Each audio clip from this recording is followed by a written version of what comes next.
Hey there, friends, and welcome back to another 3-Minute Thoughts. My name is Derek, and in the next 3 minutes, we're going to take a look at 1 Chronicles chapters 21 and 22, and then move on into Psalm 30. These chapters together are going to help reflect on sin, repentance, mercy, and a preparation for the presence of God to be among us always. Let's take a look at 1 Chronicles chapter 21.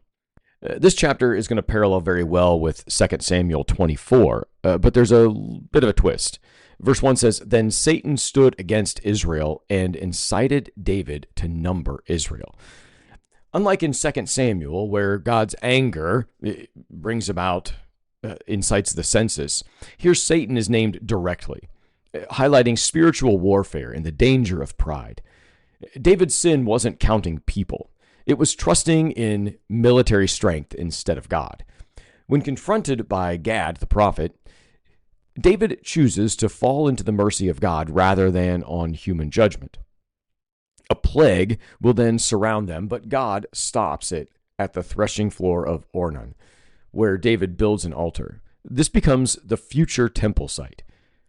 The takeaway here would be that even in failure, God's mercy prevails, and he transforms judgment into a place of worship.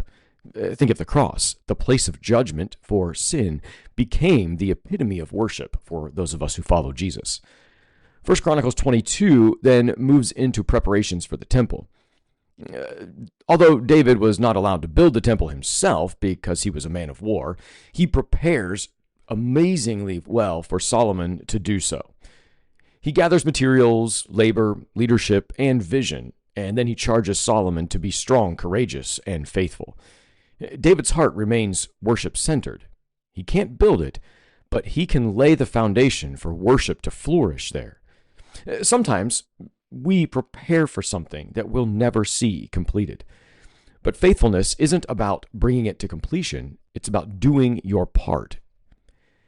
If we then combine this with Psalm 30, this is talk about how joy comes in the morning.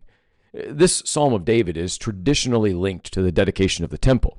Even though David didn't build it, his heart was still wrapped in worship. It reflects someone who has experienced discipline and deliverance. Fitting for the events of 1 Chronicles 21, David admits he once felt secure in himself, but God used hardship to draw him back. The final verses are full of thanksgiving. "You have turned for me my mourning into dancing. O Lord my God, I will give thanks to you forever." God disciplines us not to destroy us, but to draw us closer to himself. Worship is then the natural response to being restored. That's it for today. Be well, friends.